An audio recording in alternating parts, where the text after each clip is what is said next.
I get to pick who I talk to.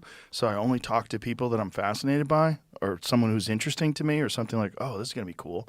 Like I don't go, oh, I got to do this one. Right. There's never that. It's always like, ooh.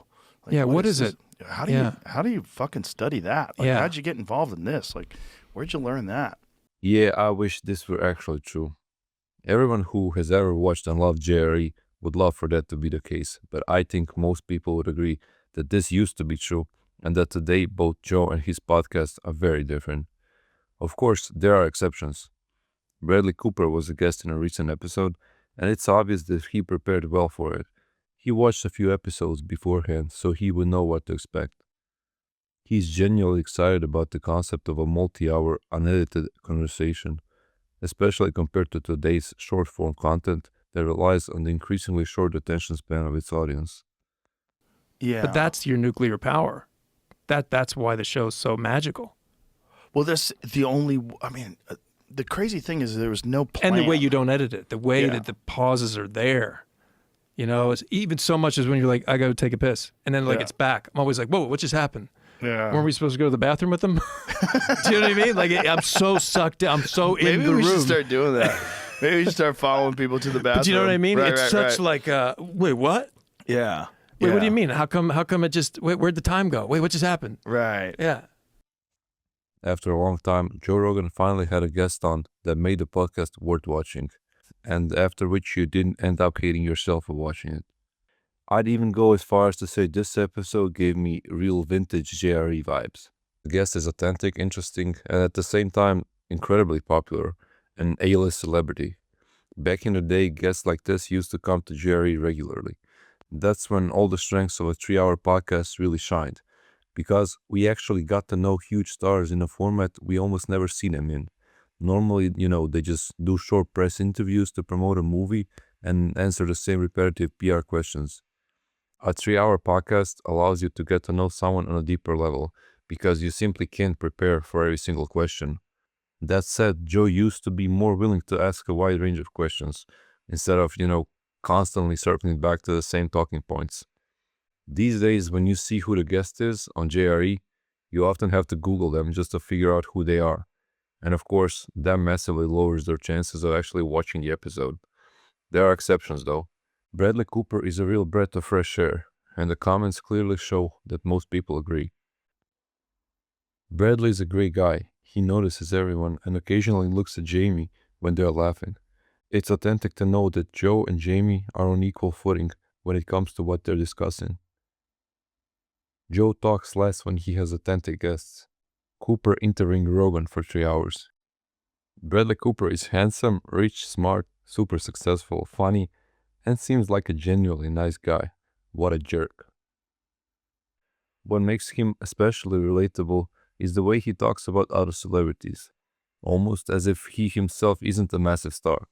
He comes across as grounded, like he doesn't even realize that, in the eyes of others, he's one of the biggest movie stars of all time. And there's some guys, I don't know if you feel this way too, but like there's some guys, like then they become your friends, but still, I still feel a little bit of like extra energy when I'm around them. Like it'll never go away. Right. Yeah, for sure. It's crazy. One particularly funny story comes from the filming of American Sniper, directed by Clint Eastwood. Cooper played Chris Kyle, and in one scene he's holding a baby doll that looks completely unrealistic. On top of that, we get to see Cooper doing a surprisingly good Clint Eastwood impression. Like a scene where you like kind of like moving the hand a little bit with your I finger. I could tell you the whole thing, dude. So we had 3 sets of twins, and they were crying and they weren't ready. And he was like, "You know what? Let's just let's put the doll in." And I was like, "Okay." I was like, "All right." And I had the doll, and I remember, and I made a joke on set, and I was like, "I just saved you $35,000 because I moved his hand with my thumb." And then we got to post. I still remember being in a room, and I'm like a theater. We're watching, and they're like, "Okay, Clint, this is this scene," and it ends. And I'm literally behind Clint. I just see the back of his head, and I'm waiting for everybody to raise their hand. Like, we got to spend more money and make the kid real. And I think the kid had like 2 fingers too. Like they weren't even. It was like an AA. Yeah, that's Here it is. Yeah, that's it. That's me. I'm doing that. That's it. But dude, it's kind of dope. I love it now. I've come full circle. And I raised my hand, and I was like, Clint, I just think that it's clear, that that's not a baby, and no one said anything. And then I remember he was like, nah, I think we move on. Wow. And that was it, dude. And that was it. And I was like, okay. I honestly feel that episodes like this are Joe Rogan's best chance at returning to his former glory. Sure, Joe himself has changed, but he's only a smart part of why people tune into his podcast. At its core, this is a long-form interview, and that means that the guest matters most. The first step would be to stop inviting some of his comedian friends just because he wants to help them make it.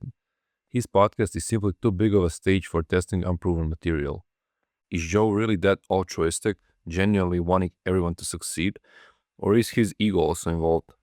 Maybe the idea that one day he can say he created a new star. I believe it's a bit of both. He's already shown how much he enjoys being associated with famous people and how much he likes saying he's friends with everyone. We've heard countless stories about how amazing it is to hang out with people he considers top-tier comedians. It's no surprise that, over time, he started believing he's a top-tier comedian himself, to the point where he even thinks he could teach the sacred art of stand-up comedy to others. We've actually talked many times about putting together a course, and we've thought about doing it maybe at the club and, just having professional comics that are on their way up, that are just starting, and having like a workshop where we could talk to them about material, about the importance of editing, about getting to the point quickly, and But I digress. One comment perfectly sums up why this Bradley Cooper episode stands out from the recent ones. Bradley Cooper isn't loud or aggressive, but he still carried most of the conversation, and Joe didn't interrupt him much. I honestly think that that's the recipe for success. We already know pretty much everything Joe thinks. We've heard all the stories. So when an interesting guest comes along, we want to hear them. And after hearing how enthusiastic Cooper is about podcasts in general and about JRE specifically, I wouldn't be surprised if he starts his own podcast soon. And if he does, I genuinely think he could surpass Joe and pretty much every other podcaster out there.